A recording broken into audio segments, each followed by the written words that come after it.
Hora H do Agro. Oferecimento Ihara, agricultura é a nossa vida. Ihara. Consórcio Maggi, Volkswagen Caminhões e Ônibus.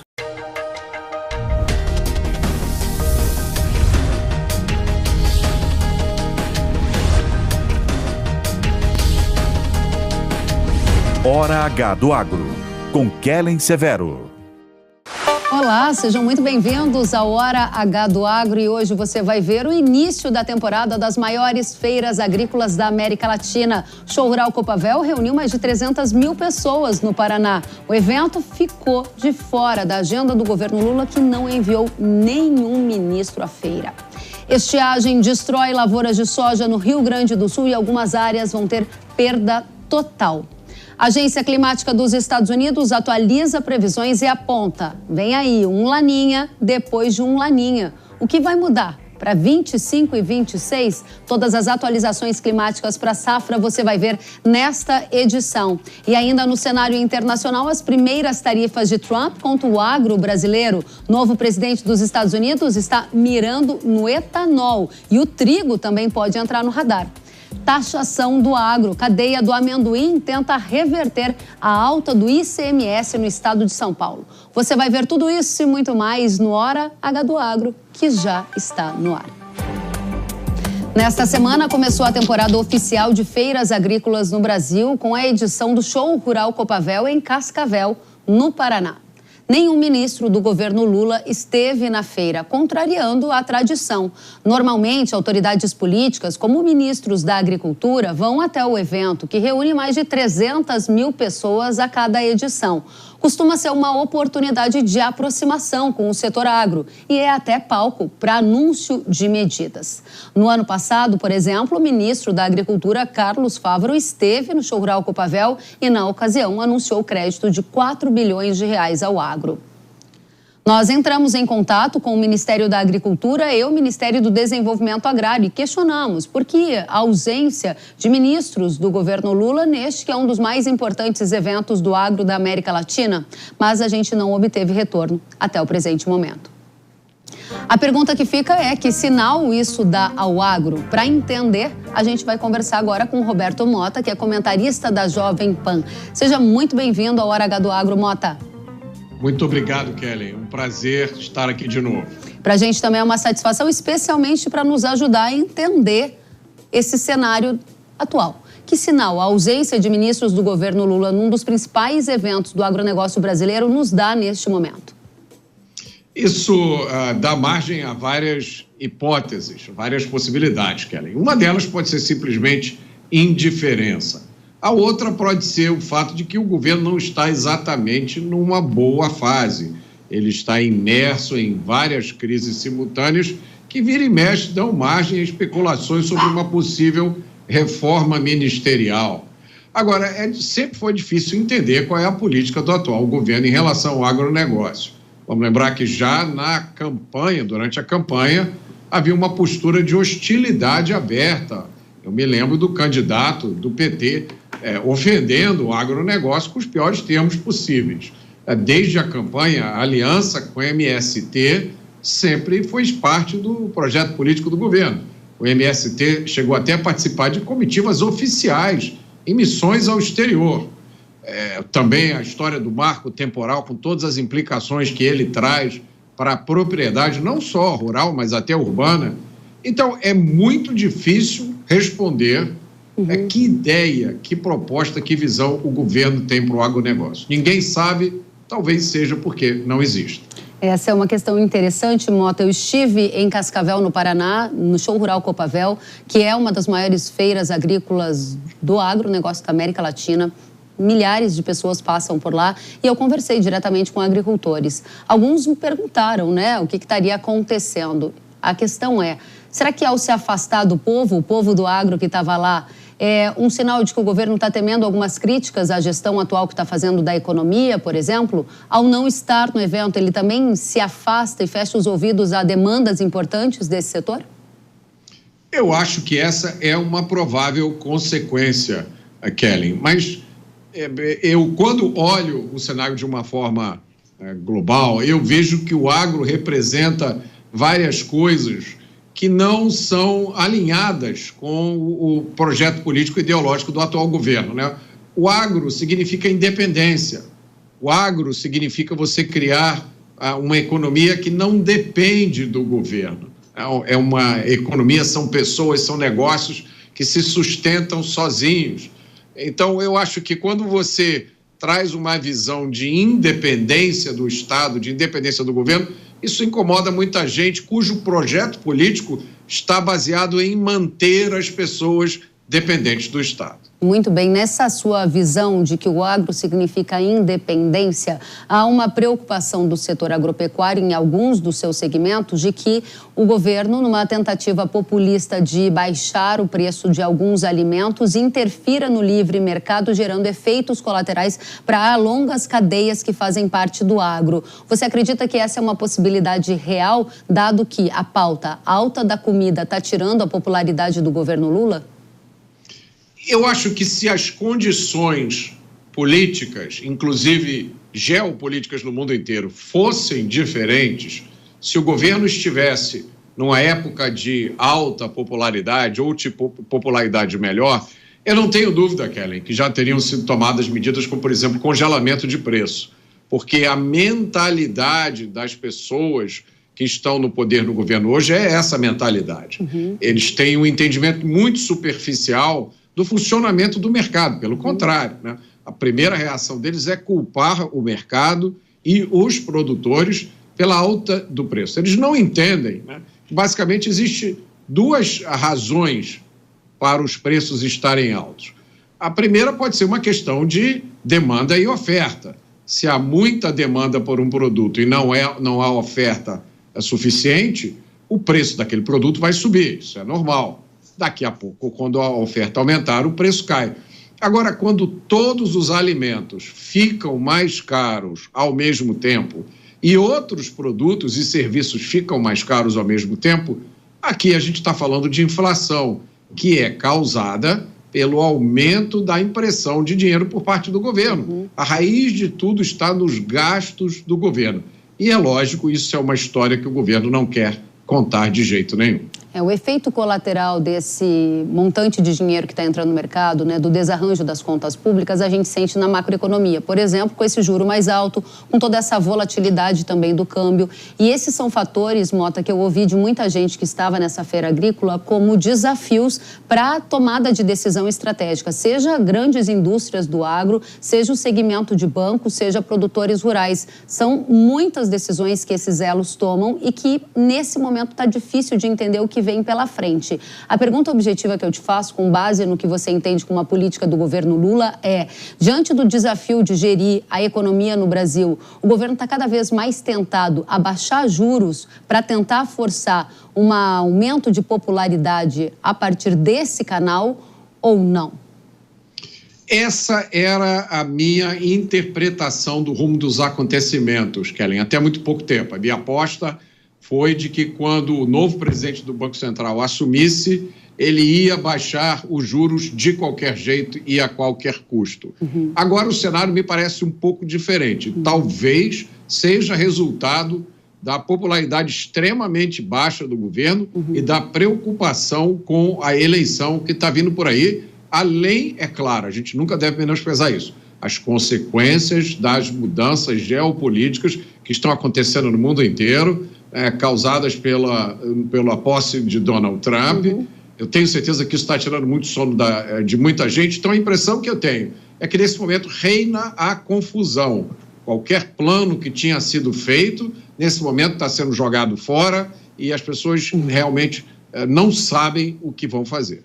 Eu ouvi de um profissional que lidera a área de agronegócios em um grande banco aqui do Brasil, de que, de fato, eles jogaram fora todos os planos que tinham feito e análises de cenário de outubro até dezembro do ano passado e refizeram esses planos com base na nova conjuntura que se tem. Para a gente fechar, você falou sobre reforma ministerial lá no começo. Te pergunto, nessa reforma cai o ministro da Agricultura? Alguma aposta de quem seria o substituto? Por enquanto, parece que ele é bem cotado pelo governo Lula.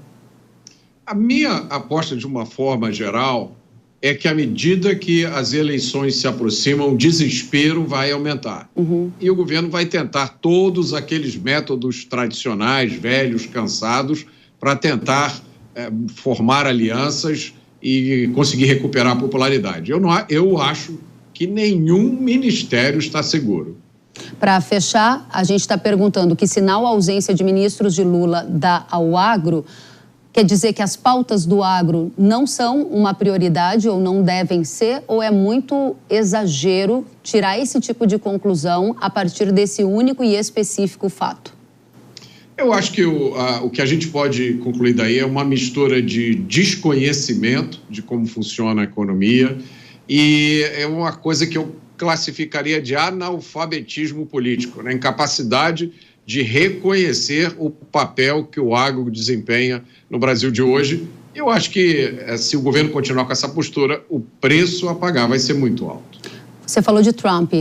Lula já sinalizou que vai recorrer ao OMC em função das tarifas contra aço e alumínio. O agro olha para Trump e quer saber que tipo de relação o Brasil vai ter nessa nova geopolítica mundial, seja Estados Unidos, China, Brasil do agro, super exportador. Qual é a mensagem que você diria para a nossa audiência que está tentando decifrar o atual cenário no Brasil e lá fora? Há muita incerteza, muita coisa vai depender da dinâmica entre Estados Unidos e China, se o nível de tensão vai aumentar ou se eles vão chegar rapidamente ao entendimento. Dependendo da acomodação, a oportunidade para o Brasil pode ser muito grande. Agora, uma lição que a gente pode tirar, com certeza, de tudo que aconteceu até agora, é que os Estados Unidos vão se tornar um país muito mais competitivo.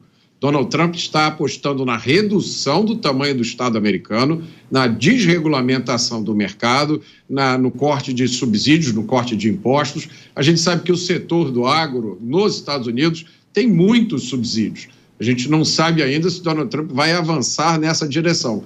Mas, de uma forma geral, a gente pode esperar mais competição com os Estados Unidos. O melhor caminho seria estabelecer as melhores relações possíveis entre o Estado brasileiro e o Estado americano. Mas não me parece que com o atual governo brasileiro isso tenha qualquer possibilidade de acontecer. Roberto Mota, comentarista da Jovem Pan News, é uma satisfação recebê-lo. Volte sempre. Muito obrigado, é um prazer. Obrigada, até a próxima. E o Hora H do Agro entrou em contato com o Ministério da Agricultura pedindo esclarecimento sobre a ausência de representantes do governo nessa feira agrícola e aqui a gente reitera que o espaço está aberto para a gente tratar das políticas do governo para esse que é um dos setores mais importantes da economia brasileira, o agro nacional. E durante uma entrevista nessa semana, o presidente Lula disse que não tem divergências com o agro. A resposta aconteceu quando ele foi questionado sobre possíveis diferenças com o setor no contexto das discussões sobre o preço dos alimentos. O presidente dos Estados Unidos, Donald Trump, oficializou nesta semana um plano para aplicar tarifas recíprocas sobre os produtos norte-americanos que sofrem taxação de outros países. Segundo a Casa Branca, o objetivo é restaurar a justiça nas relações comerciais dos Estados Unidos e corrigir desequilíbrios comerciais. O etanol brasileiro está na mira agora do governo de Donald Trump. Segundo a Casa Branca, a tarifa dos Estados Unidos para a importação do etanol brasileiro é de 2,5%. Já o Brasil cobra 18% na entrada de etanol americano aqui no país. Em 2024, os Estados Unidos importaram mais de 200 milhões de dólares em etanol do Brasil, enquanto os americanos exportaram apenas 52 milhões de dólares em etanol para o Brasil, destaca o conteúdo da Casa Branca. Vamos entender as repercussões disto para o agro brasileiro, recebendo Rafael, que está conosco, analista de inteligência de mercado da PSEG. Seja muito bem-vindo, Rafael. Olá, muito obrigado, Ela. É um prazer estar participando aqui com vocês, ajudando a esclarecer todo esse ruído, que tem acontecido em torno das tarifas e também como isso afeta o setor sucroenergético brasileiro. Muito obrigada, Rafael. Matheus Andrade, gerente de Relações Governamentais da BMJ Consultoria. É um prazer recebê-lo. Prazer é todo meu. Muito obrigado, Kelly. Eu que agradeço. Rafael, começando com você, se o Trump ia aumentar de fato as tarifas contra o etanol do Brasil, quais são os primeiros impactos? Bom, o primeiro impacto direto seria as restrições das importações, Ou seja, nós teríamos um volume menor de etanol sendo exportado aos Estados Unidos.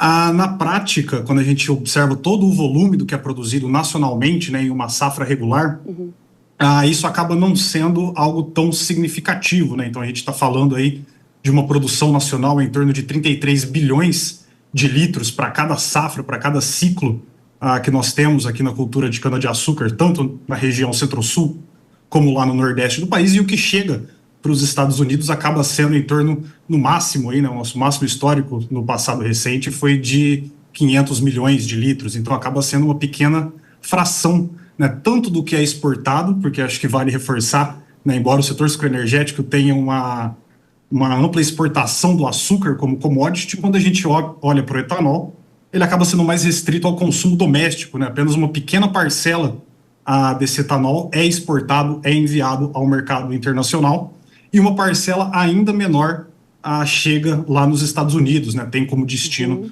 os Estados Unidos. Então a gente está falando aí de uma fração daquilo que é produzido. Tem seu impacto, claro, mas algo um pouco mais sutil do que vem se falando. Ou seja, mais ou menos 90% do que a gente produz de etanol de cana-de-açúcar fica no mercado doméstico. Esse percentual menor é que daí se destina para exportação, incluindo Estados Unidos. Seria esse o racional. A taxa, ela tornaria menos atrativa essa exportação, gerando algum efeito colateral em aumento de oferta aqui dentro do país. Essa seria a lógica, Rafael? Exatamente. Acho que vale reforçar também que a questão desses 90% foi numa safra, na safra 23-24, onde houve a superprodução da safra de cana-de-açúcar, recorde na produção, recorde na moagem de cana, recorde na produção açucareira, recorde na produção de etanol. E aí, com o mercado interno super abastecido, a gente alcançou, né, entre 8% a 9% do produto brasileiro sendo exportado. Em safras regulares, quando a produção não é tão destacada, esse número, malemar, chega aos 5% da produção de etanol sendo destinado ao mercado externo. Muito esclarecedor, Rafael. Agora, Matheus, quando essas taxas, as recíprocas anunciadas pelo Trump, devem entrar em vigor? Ou seja, se o Brasil cobra 18% para o etanol dos Estados Unidos entrar aqui no nosso país, eles também cobrarão 18%, aumentando a tarifa atual. Quando isso deve começar a valer? Já tem uma data? Kellen, o que o governo norte-americano fez agora é um anúncio, então tem 180 dias para as taxas entrarem em vigor. Mas mais do que aplicar a mesma tarifa, mais do que aumentar as tarifas, nesse caso, o que o governo norte-americano quer é chamar os países para a mesa de negociação, né? Então, durante esses 180 dias é esperado que todos os países sentem com o governo norte-americano, assim como o governo brasileiro também deve buscar, porque o governo norte-americano quer defender a sua agenda comercial. Tanto defender seu mercado interno, mas também buscar melhores oportunidades aqui no mercado internacional. Muito bem. Algumas outras culturas, além do etanol, estão no radar de Trump para essa lógica da reciprocidade nas tarifas? Quais são? Incluindo o agro, com certeza.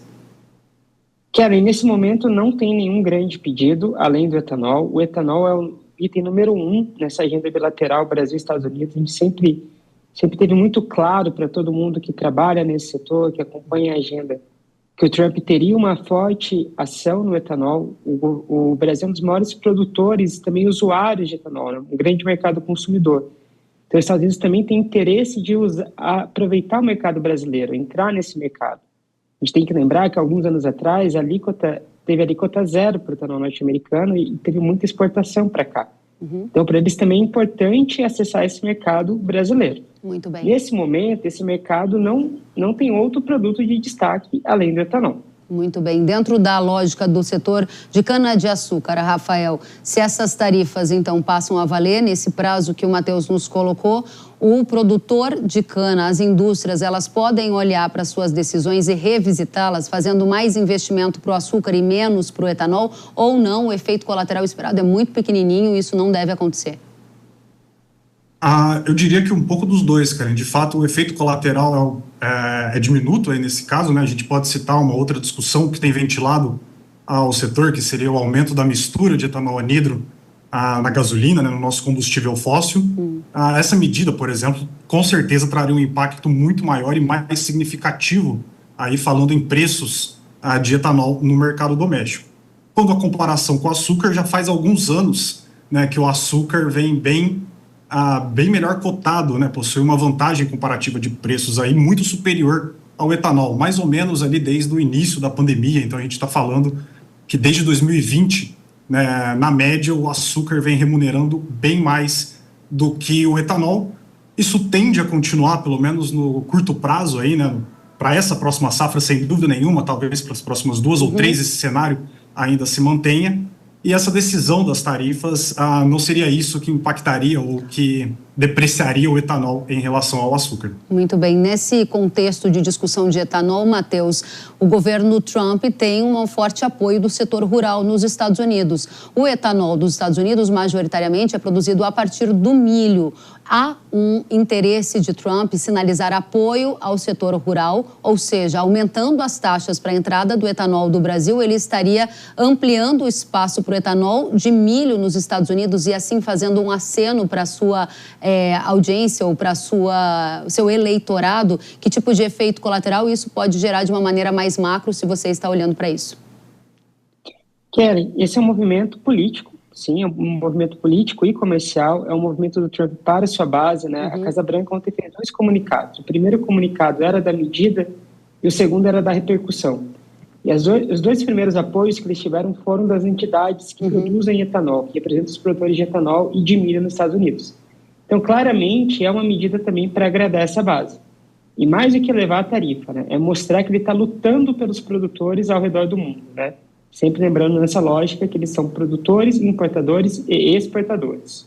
O governo do Brasil pode ter algum tipo de medida retaliatória a essa decisão do Trump? A gente viu, ainda vamos tratar nessa edição, que o Lula disse que vai entrar na OMC em relação às tarifas de 25% que vão incidir sobre aço e alumínio aqui do Brasil, colocadas pelo governo dos Estados Unidos. Com essas medidas de equiparação das taxas, você espera alguma atitude por parte do governo Lula? Se sim, qual, Matheus? Keren, não espero nenhuma medida no curto prazo. O governo está muito cauteloso, está tomando muito cuidado na reação com o governo norte-americano, quer evitar que tenham ainda mais taxas. A gente sabe que o governo norte-americano tem negociado de uma forma muito forte, tem negociado uma postura bem agressiva, então o governo brasileiro está tomando muito cuidado. Eu não espero nenhuma medida, eu imagino que o governo brasileiro vai começar negociações, apesar da declaração do Lula, vai tentar abrir um canal de negociação com o Departamento de Comércio norte-americano e mostrar que tem uma agenda complementar, avaliar o que pode ser feito a favor do etanol norte-americano no mercado brasileiro, para depois, sim, mais perto desse prazo de 6 meses, 180 dias, avaliar uma medida retaliatória, uma medida mais forte, mas nada no curto prazo. Muito bem. Rafael, voltando para os interesses aqui da audiência do Brasil e olhando para a formação de preço do combustível, para quem escolhe entre gasolina ou etanol, essas taxas do Trump podem gerar uma sobreoferta de etanol a ponto de ajudar a baratear o preço do etanol nas bombas? Em teoria, sim, né? Mas aí eu retorno naquela minha primeira fala de que é esperado que esse efeito seja muito pequeno, então a gente está falando ali coisa de poucos centavos, né, no preço do litro do etanol que chega a ser disponibilizado para o consumidor. Se eventualmente, né, nossas projeções de safra têm melhorado semana a semana, então já é esperado que nós tenhamos uma boa safra, talvez não tão boa como a que nós tivemos há 2 anos atrás, mas ainda assim uma boa safra com bons níveis de moagem. Isso sem dúvida nenhuma deve mais do que compensar esse efeito, né, mais do que sobrepor esse efeito esperado por conta dessas taxações. Matheus, você falava para a gente que além do etanol, está no radar do governo dos Estados Unidos alguma ação ligada ao trigo. Que ação é essa e por que o trigo, cultura que o Brasil produz bem, pode entrar nessas disputas tarifárias? Keren, o governo norte-americano enxerga o Brasil como também um mercado potencial do trigo, né? Ele disputa muito com a Argentina, que é o nosso mercado. A Argentina tem uma tarifa zero por conta do Mercosul, os Estados Unidos paga a tarifa cheia para entrar aqui, e entende-se que o mercado brasileiro ele não é autossuficiente, ele sempre vai necessitar de algum nível de importação por conta do clima, por conta da nossa pouca aptidão geográfica para a produção de trigo. Então, não nesse primeiro momento, agora o foco é no etanol, mas a depender de como as negociações pelo etanol avançarem, o trigo é um produto que vai estar no radar norte-americano. Isso significa o quê? Aumento de tarifa, diminuição? Só para eu entender o que você quer dizer com estar no radar. Que tipo de ação você estima? Significa que o governo norte-americano vai buscar ter um melhor acesso ao trigo norte-americano no Brasil. Vai tentar que sejam reduzidas as tarifas que hoje são aplicadas ao trigo norte-americano. Eles querem acessar o nosso mercado. Alguma medida nesse sentido já foi tomada? Nesse momento ainda não, mas é uma negociação que deve começar ainda esse ano. Muito bem, quero agradecer demais a vocês. Rafael Deloiago, analista de inteligência de mercado PCG. Volte sempre, Rafael. Obrigada. Prazer, Kellen. Espero estar participando mais vezes aqui com vocês, esclarecendo essas dúvidas com relação ao agro. Com certeza será um prazer recebê-lo. Matheus Andrade, gerente de Relações Governamentais da BMJ Consultoria. Volte sempre, também muito bom tê-lo conosco. Muito obrigado pelo convite, sempre à disposição, Kellen. Até a próxima. E no último fim de semana, Donald Trump também elevou para 25% as tarifas sobre importações americanas de aço e alumínio. Com isso, países como Brasil, México e Canadá, entre outros, serão afetados. Em resposta, Canadá, México e União Europeia condenaram a aplicação de tarifas. Já o presidente Lula disse que se o aço do Brasil for taxado, ele vai agir e reagir comercialmente e citou a possibilidade de denunciar os americanos na OMC, Organização do Comércio, ou taxar produtos dos Estados Unidos. Quando questionado o que faria caso houvesse uma retaliação, quando Trump foi questionado sobre isso, caso uma retaliação atingisse o setor agrícola dos Estados Unidos, o republicano disse que não se importaria, pois os agricultores de lá serão ajudados. Vamos conferir. Os agricultores vão ser ajudados porque os países não podem despejar tudo aqui. Será uma grande ajuda para os agricultores. E em termos de retaliação, se eles retaliarem, é como eu disse, é recíproco. Por isso, se eles aumentarem um pouco as tarifas, nós aumentaremos automaticamente. Por isso, não creio que seja útil para eles retaliarem. E depois do intervalo, você vai ver a onda de calor no Brasil. Fez temperatura superarem 40 graus. No Rio Grande do Sul, lavouras de sojas, algumas estão totalmente destruídas. E a produção de leite também já sente os efeitos. Atualizações sobre Laninha e mais depois do intervalo. Eu aguardo você. Nos últimos anos, os brasileiros têm enfrentado vários desafios com o setor elétrico, especialmente com relação ao abastecimento e às oscilações nos valores das tarifas. Com a abertura do mercado livre de energia para a média e alta tensão, um número maior de clientes passou a negociar a compra de energia diretamente com os fornecedores, sem intermediação das distribuidoras, o que oferece vantagens como preços mais competitivos e maior flexibilidade contratual. Mas para aproveitar essas vantagens de forma segura, é essencial escolher uma empresa confiável que vai muito além de buscar os melhores preços, mas sim de garantir a segurança para você e seus negócios. É fundamental realizar uma pesquisa detalhada e analisar as credenciais, a experiência e a reputação da empresa antes de assinar um contrato. Como a ENGIE, líder em geração de energia 100% renovável no Brasil e referência no mercado livre de energia, com mais de 25 anos de experiência. Além de comercializar, a ENGIE gera sua própria energia e vem ampliando a sua capacidade instalada de renováveis e de transmissão de energia, o que garante maior estabilidade e suporte contínuo para a sua empresa. Você pode saber mais sobre a ENGIE e o mercado livre de energia acessando engie.com.br/Mercado Livre.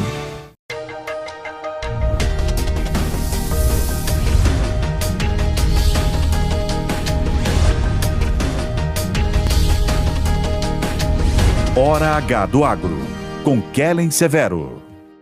As doenças estremecem os investimentos e o planejamento da safra. Fusão fungicida da Irrara, com a alta performance e o baixo investimento no combate às doenças da soja. Imbatível no controle da ferrugem, mancha-alvo, antracnose, oídio e anomalia da soja. Rápida proteção, máximo desempenho em condições climáticas desfavoráveis. Consistência em alta produtividade comprovada pelos especialistas. Fusão da Irrara, o fungicida da soja que você tem que usar. Produto de uso agrícola. Venda sob receituário agronômico. Consulte sempre um engenheiro agrônomo. No campo, os sonhos crescem junto com o trabalho. E com o Consórcio Nacional Valtra, você investe nesse sonho com parcelas que cabem no seu bolso e sem sair de casa. Afinal, são quase 20 anos colocando máquinas pelo campus de todo o Brasil. O Consórcio Nacional Valtra investe no seu futuro com quem entende do campo. Acesse consórciovaltra.com.br e simule sua máquina. Coloque a racionalidade para trabalhar a seu favor. O primeiro dos 5 passos da caminhada financeira que vamos apresentar neste curso tem um nome que não é em vão. Faça um pedido ao seu dinheiro. Neste curso, você também vai aprender a tomar decisões financeiras por conta própria, levando em consideração o que é mais importante. Eu vou te dar 4 dicas para você saber encarar os seus monstros financeiros. Você deve se preparar para encarar este curso como a oportunidade de conhecer um lado diferente do dinheiro para a qual a maioria das pessoas não dá atenção.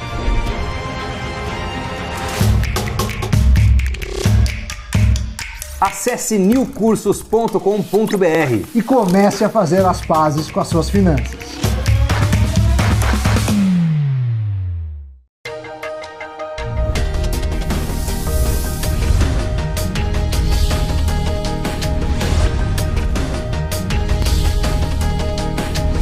Hora H do Agro, com Kellen Severo.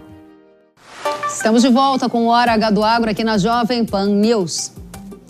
Um dos destaques desta semana foi o forte calor que atingiu partes do Brasil. Dados do INMET, que é o Instituto Nacional de Meteorologia, revelaram que em algumas regiões os termômetros superaram os 41 graus. Foi o caso, por exemplo, de cidades do Rio Grande do Sul, como Campo Bom, Uruguaiana, que registraram 41,3 graus. Outras cidades gaúchas também ficaram no top 5 de maiores temperaturas, como Santiago, Quaraí e São Gabriel. No Rio Grande do Sul, essas altas temperaturas e a falta de chuva têm afetado a produção agrícola, especialmente as lavouras de soja. A Emater, que é a empresa de assistência técnica e extensão rural, revelou que a região oeste do estado é a mais afetada para a cultura. Diz ainda que o potencial produtivo tende a se reduzir, uma vez que o volume de vagens e de grãos está inferior ao desejável. Por conta das altas temperaturas, houve abortamento das flores, queda prematura de vagens e desfolha, além da redução no porte das plantas. Nestes casos, as práticas de manejo da lavoura foram suspensas, porque a lavoura está completamente comprometida, ou seja, a perda de potencial produtivo. A Associação dos Produtores de Soja do Rio Grande do Sul diz que tem áreas que deverão ter quebra total, ou seja, perda de 100%. Nós estamos em pleno período de enchimento de grãos da lavoura da soja, onde está chovendo. E o Rio Grande do Sul vive uma situação inusitada. Nós vamos de 0 a 100% de perdas. Tem áreas que não foram plantadas, tem muitas áreas no centro do estado e na metade sul que não vão dar colheita de ruim que estão, e tem outro setor, da região Planalto Médio, Alto Uruguai, que tem chovido um pouco ultimamente, não é? Onde a quebra não vai ser tão grande e daqui a pouco algumas lavouras até com safra normal. Mas a nível de estado, a quebra, para nós percentualizar ela hoje é meio cedo, mas seguramente vai ser 30%, 40% a média, e poderá ter lavouras, como eu falei, de 0% de quebra até 100%. Situação bem distinta no estado do Rio Grande do Sul. A produção leiteira do estado também sente efeitos desse calorão. A Associação dos Criadores de Gado Holandês disse que, ao sofrer com estresse térmico, os animais tendem a produzir menos leite. E o cálculo da associação é de uma produção cerca de 10% menor. Lamentavelmente, a situação do produtor de leite no Rio Grande do Sul está realmente difícil nos últimos anos. Portanto, falo em acúmulo de prejuízo, em acúmulo de custos altos nos últimos 4, 5 anos. Estiagem, enchente, ou seja, o clima trabalhando desfavoravelmente para a produção de alimento das nossas vacas, portanto, um custo mais elevado.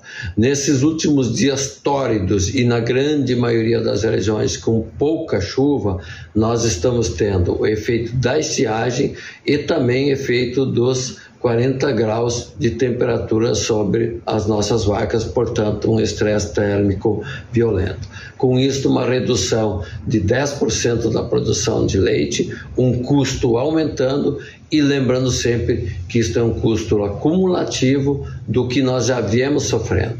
Então, o Rio Grande do Sul produz hoje, cada dia, cerca de 1 milhão de litros de leite a menos por conta desse estresse. E o Rio Grande do Sul tem sofrido com problemas climáticos ano após ano. Segundo a Federação da Agricultura do Rio Grande do Sul, de 2020 a 2024, os agricultores gaúchos só não tiveram perdas em 2021, somando prejuízos em culturas como soja, milho, trigo, arroz, a bilhões de reais perdidos. Antônio da Luz, economista-chefe da Federação da Agricultura do Rio Grande do Sul, está conosco. Seja bem-vindo. Conte pra gente quais são as culturas do agro mais afetadas pela estiagem neste momento. Olá, Kellen. Olá a todos os telespectadores do Hora H do Agro. Prazer estar aqui contigo e com toda a tua audiência.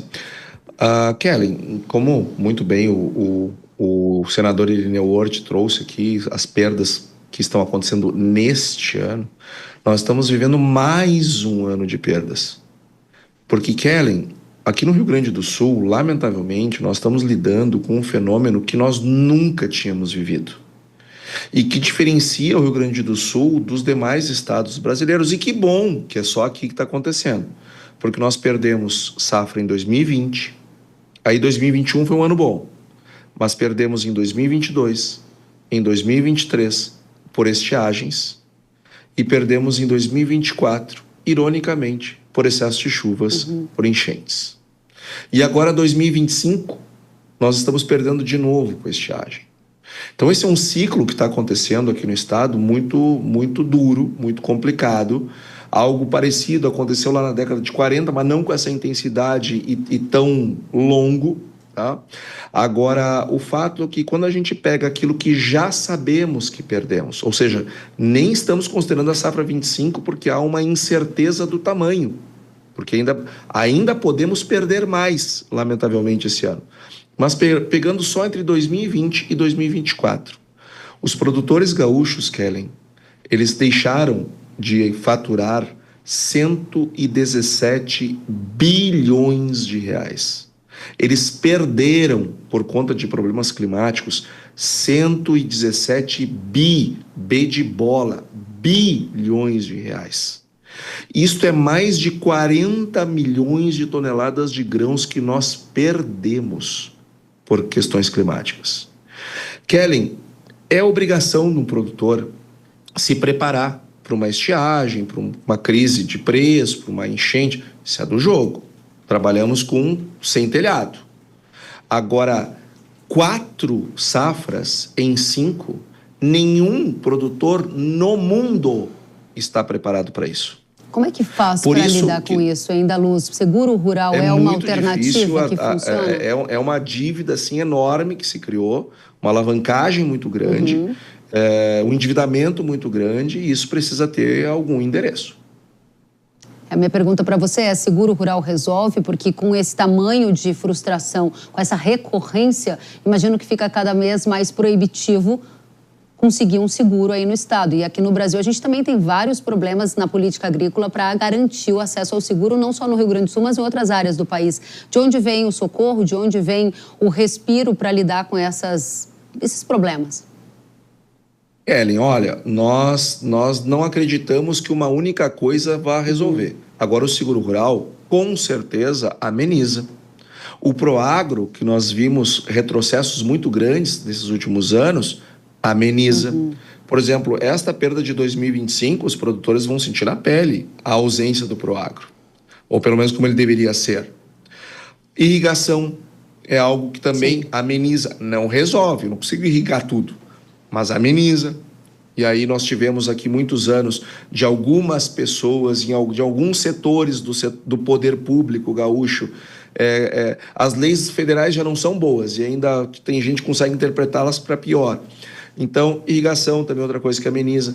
Enfim, tem medidas. Agora, o que nós estamos preocupados não é o para frente, é o para trás. Porque no momento que a gente perde 117 bilhões... alguém está financiando esse negócio. E isso é endividamento dos produtores. Por isso que tem um PL do senador Heinz de securitização que a Farsul apoia esse projeto. Apoia. É importante deixar claro.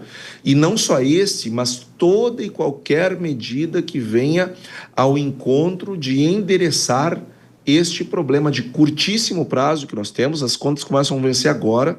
E nós temos que pagar custeios, investimentos, a renegociação da renegociação, coisas que foram feitas com juro livre que torna impossível o pagamento. E se fosse um produtor, 2 ou 3, ok, mas são milhares de produtores. Então é importante que o Brasil entenda que nós estamos vivendo uma situação diferente, completamente diferente do que nós estamos acostumados e completamente diferente do que o Brasil está acostumado a ver nos demais estados. E medidas excepcionais exigem respostas excepcionais. Muito bem. Antônio da Luz, obrigada por trazer o retrato do que acontece no agronegócio do Rio Grande do Sul para todo o país. Você é muito bem-vindo para voltar outras vezes. Antônio da Luz, que é economista-chefe da Federação do Rio Grande do Sul, Federação da Agricultura. Até a próxima, da Luz. Boa sorte. Até a próxima, Kelly. É um prazer estar contigo e com a tua audiência. E o fenômeno Laninha, que tradicionalmente gera diminuição das chuvas no sul, está impactando as condições climáticas. A NOAA, que é a agência dos Estados Unidos, atualizou as projeções para o fenômeno e prevê que o Laninha deverá continuar até abril, sinalizado aí nas barras em azul. Aí, a partir de maio, tem uma neutralidade climática que começa a atuar e depois a projeção do Laninha retornar. Essa é a primeira atualização a mostrar o Laninha depois do Laninha. Anteriormente, os modelos mostravam, pós-neutralidade, o fenômeno El Niño. E o que isso significa na prática para a safra 25, 26, para as culturas de inverno, para a condição climática do Brasil? Marco Antônio dos Santos, diretor da Rural Clima, é que vai nos explicar. Marco Antônio, seja muito bem-vindo à Hora H do Agro. Olá, Kellen. Olá a todos. É um prazer mais uma vez estar aqui com você. Obrigada pela sua companhia. A primeira pergunta é a atuação do Laninha. Laninha depois de Laninha significa o quê? Essa atualização da NOAA é algo bastante importante para a gente entender como vai ser 25 e 26 para as lavouras do Brasil? Olha, Kellen, se realmente se confirmar uma Laninha sobre Laninha, teremos apenas um repeteco do que foi 21, 22 aqui no Brasil. Ou seja, uma quebra bastante significativa, não só no Rio Grande do Sul, como está acontecendo esse ano, mas em todo o Sul. É só se recordar do que aconteceu no Brasil, né? Não só no Brasil, mas na América do Sul, na safra 21, 22, quando nós tivemos uma segunda Laninha, né? Então, realmente, se isso se confirmar, a safra 25, 26 pode ser um desastre no sul e uma mega safra nas regiões centrais e norte do Brasil. Então poderíamos ter um repeteco aí, do ano 21, 22. Lógico que ainda está muito cedo para afirmar de fato essa Laninha, porque quando você olha projeções bem mais estendidas desse mesmo gráfico que você postou, há uma tendência até do que o verão de 26 possa ser formado por um El Niño. Olha só que loucura que tá esses modelos, tá? A Laninha perpetua até pelo menos a primavera de 25 e depois perde forças e volta uma tendência, porque se você voltar o gráfico, você vai ver que o El Niño, olha lá, está começando a ganhar um pouquinho de força, que são essas barrinhas em vermelho, né? Lógico, muito menores do que as barrinhas em azul. Então, precisamos ficar de olho, mas caso isso se confirme de fato, é extremamente preocupante, principalmente para o sul do Brasil. Essa preocupação que você coloca de Laninha seguido de Laninha tem a ver também com a intensidade do fenômeno? Porque eu pergunto isso. Em 2024 e 2025, estamos agora projetadas pelas consultorias públicas e privadas uma safra recorde de grãos no Brasil, porque o Laninha foi considerado de fraca intensidade. Se houver uma repetição dessa mesma situação, não tenderia a ser um ciclo positivo repetindo uma safra de grãos farta para o Brasil, à exceção, claro, do Rio Grande do Sul e outros estados do Sul que estão perdendo?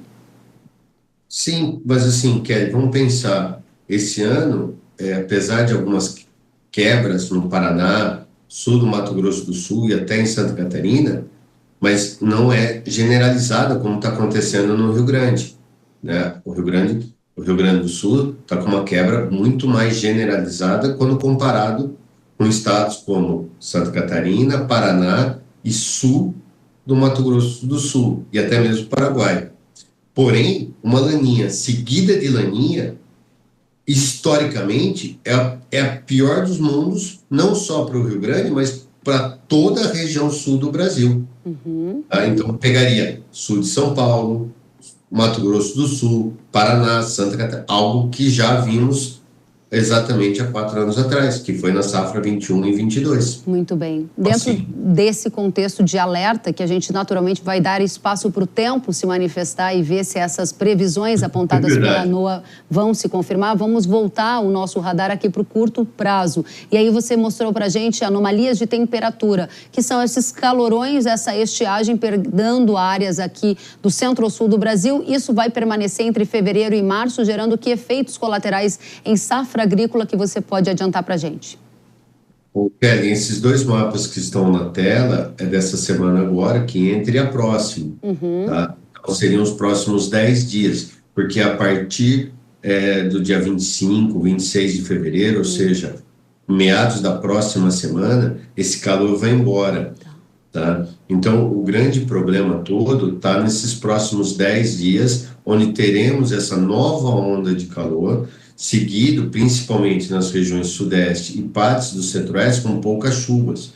De um lado, isso favorece o andamento da colheita da soja, que está bem atrasado no Cerrado, e também o plantio da nova safra de grãos, principalmente de milho safrinha. Porém, o fato de você estar com poucas chuvas e temperaturas muito, muito elevadas, isso pode atrapalhar não a colheita da soja, mas o plantio do milho safrinha, que pode ficar um pouco mais atrasado. Porém, se a gente olhar o final de fevereiro, lá, a virada de fevereiro para março, e todo mês de março, ele está se mostrando muito bom de chuvas. Muito bem. Vamos colocar os mapas para a gente dar uma olhadinha. Desculpa interrompê-lo, vou pedir para a produção colocar os mapas de chuva para você destacar para a gente qual é a boa notícia desses mapas e qual é o desafio principal. Querem dar uma olhada no mês de março, abril e maio, né, o próximo trimestre, onde mostra pelas cores aí amarela e até em vermelho em alguns pontos, chuvas muito, muito boas, acima de 150, 200 milímetros acumulados durante o mês. Ou seja, tanto março quanto abril está se mostrando muito bom de chuvas, até mesmo no sul, onde as chuvas retornam já, né? Já tivemos registros de chuvas nessa quarta, quinta e até mesmo na sexta-feira, né? Ontem nós tivemos alguns registros de chuvas no Rio Grande do Sul. Agora, a partir de domingo, entre domingo e terça-feira, volta a chover muito bem no Rio Grande do Sul, e a tendência agora é de uma normalização das chuvas no Rio Grande do Sul, que é o pior estado que está sofrendo aí com as estiagens. E aí o março está se mostrando muito bom de chuvas, abril também, pelo menos até lá para o dia 15, 20, chuvas muito boas, e olha maio, diferentemente do que foi 2024, onde as chuvas cortaram em meados de abril e só foi voltar a chover em outubro, esse ano não. Esse ano, por conta dessa laninha, há uma tendência das chuvas se estenderem. Então, há uma tendência que maio também venha ocorrer uma ou outra chuvas. Lógico, nada tão generalizado, nada tão abrangente, mas vai ter algumas chuvas. E isso dará plenas condições, Karen, para que lavouras de segunda safra sejam beneficiadas, assim também como cana-de-açúcar, café, entre inúmeras outras culturas. No entanto, acho que o grande ponto de atenção esse ano não é com relação ao fator hídrico, porque a água vai ter, mas sim com o fator térmico, e aí eu falo térmico com relação a frio, porque o frio esse ano chega mais cedo aqui no Brasil. Ou seja, as lavouras de milho do centro-sul podem ser atingidas por geadas. É muito cedo ainda, né? Se a gente pensar que nós estamos agora em fevereiro, né? No finalzinho de fevereiro, é muito cedo ainda para falar de previsão de geadas, mas um fato é fato, né? E a probabilidade de ocorrências de geadas esse ano é maior do que foi 24, pelo fenômeno Laninha, tá? Então, acho que o grande, se tiver algum risco, esse risco ficaria muito mais uma probabilidade maior de ocorrências de geadas do que propriamente o fator hídrico, porque há previsões de chuvas como os mapas estão mostrando. Muito bem. Marco Antônio dos Santos, diretor da Rural Clima, muito obrigada por estar conosco, analisando as últimas informações da NOAA e trazendo perspectivas climáticas para 25, 26 a toda a audiência do agro. Volte sempre. Eu que agradeço, um grande abraço a você, a toda a sua audiência, e conte sempre com a Rural Clima e comigo. Até a próxima, obrigada. Até. A Companhia Nacional de Abastecimento elevou a projeção para a safra de grãos do Brasil em 1% na comparação com o mês anterior. Agora, a produção prevista é de 325,7 milhões de toneladas. Se confirmada, essa vai ser a maior safra da história, com um aumento de 9,4% em relação à temporada anterior. A produção de soja foi indicada em 166 milhões de toneladas, alta de 12% em relação à safra passada. Já a de milho deve aumentar 5,5%, com uma produção de 122 milhões de toneladas. E agora o nosso assunto é o amendoim. Os agricultores estão preocupados com uma decisão do governo de São Paulo que elevou a alíquota do ICMS sobre o amendoim de 7% para 18%. No ano passado, o governo do estado de São Paulo realizou a revisão de benefícios fiscais de diversas culturas agrícolas. Muitas delas tiveram a continuidade dos incentivos, mas o amendoim ficou de fora. Agora os agricultores querem que o governo reveja essa decisão e acabe com essa taxação adicional. Helder Lambert é produtor rural e dono da empresa Amendoim Brasil e é nosso convidado para tratar dessa taxação do agro. Helder, primeiramente, seja bem-vindo ao Hora H do Agro. Prazer, Kelly. Tudo bem? Por aqui, sim. Eu quero saber como é que vocês, produtores de amendoim, estão e por que o amendoim foi alvo de taxação do governo estadual com alta de ICMS, uma alta significativa. Exato. Kelly, nós fomos pegos de surpresa em dezembro com a publicação no Diário Oficial e entrando em vigor dia 1º de janeiro, esse aumento do ICMS. E prontamente a Associação de Indústrias e Produtores já se prontificou a ir atrás do secretário PI para resolver esse assunto, junto com a Câmara Setorial, mas infelizmente nós tivemos uma certa demora nas respostas, na nossa solicitação. Então o que aconteceu? Começaram a haver impactos direto aos produtores no preço da saca, em negociações já efetuadas de amendoim do ano passado, em contratos, e isso gerou uma revolta meio aos produtores, né? Esse ICMS acabava sendo repassado aos produtores que já vêm com um aumento de custo muito alto, né? Tivemos um aumento de área e o preço da saca do amendoim reduziu aí praticamente quase 50%, gerando aí um impacto muito grande diretamente no produtor. Com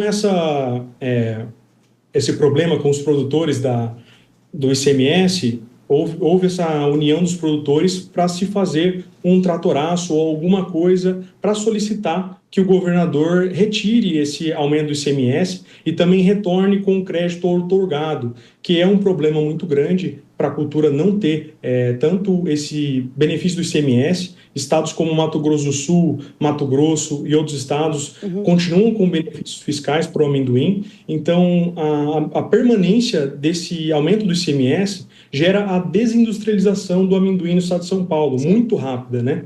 Nós temos já um aumento... Pode continuar. Tá.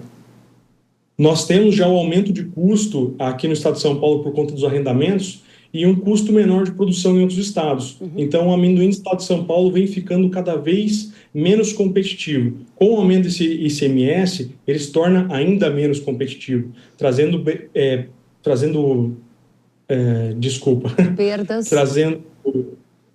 perdas para os produtores diretamente e também para as indústrias. De onde veio a confiança de vocês de que o governo de São Paulo, depois de aumentar esse tanto nas taxas que incidem sobre o setor de amendoim, ele voltaria atrás? Por quê ele voltaria atrás? Olha, Kelly, eu acho que a situação do amendoim esse ano, com o aumento das áreas, a diminuição do preço e o mercado externo lá fora muito cheio, muitas ofertas, impactando diretamente no preço pago aos produtores, a gente achou que não haveria outra forma senão o governo não se sensibilizar com a nossa causa. Não haveria outra possibilidade para os produtores a não solicitar de qualquer forma a redução desse ICMS, o impacto seria muito forte. Que tipo de impacto? Se essa redução não for revista e vocês continuarem a pagar essa taxa maior do ICMS, quais as consequências para a área agro e para quem consome amendoim? Olha, para quem consome amendoim, já é o aumento do preço do amendoim diretamente nos mercados, por conta do ICMS. Para os produtores, esse ICMS vai sendo repassado até chegar aos contratos firmados ano passado, aonde estão sendo buscada a revisão dos contratos e acaba impactando diretamente no preço pago por saco de amendoim. Atualmente, o preço já é mais reduzido que o ano passado e por conta desse ICMS, esse aumento do ICMS já vai sendo passado para os produtores, reduzindo cada vez mais o preço da saca de amendoim. Isso já é um impacto muito grande desde o produtor, cerealistas, indústria e até o consumidor final. Muito bem, Helder, eu agradeço demais por deixar o seu recado aqui no Hora H do Agro, um recado importante do setor agropecuário e produtivo contra a taxação do setor, agora o foco no amendoim, e a gente vai seguir acompanhando. Se tivermos boas novas sobre a revisão do governo estadual sobre essa medida, estaremos aqui dispostos também a anunciar a todos os consumidores e produtores de amendoim. Volte sempre, Helder, um prazer recebê-lo. Obrigado, prazer. E agora eu tenho um recado para você.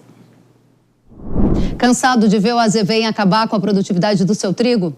Então saiba que a Yara tem a solução certa para vencer o inimigo da lavoura. É Iamato, o herbicida pré-emergente da Yara, eficaz no controle não só do azevém, mas de todas as outras daninhas. Tudo com máxima seletividade e produtividade. Iamato tem maior período de controle, o que mantém a lavoura no limpo por mais tempo, com aumento de produtividade. Além disso, o Iamato é seletivo, ou seja, elimina as daninhas sem afetar a cultura. Vai lembrar que a Yara possui outras soluções para proteger o trigo. Quer saber mais? Então acesse yara.com.br ou aponte a câmera do seu celular para o QR Code que está aparecendo na tela e vença as daninhas. Muito obrigada por hoje. O Hora H do Agro fica por aqui. A gente se vê na próxima semana. Tchau.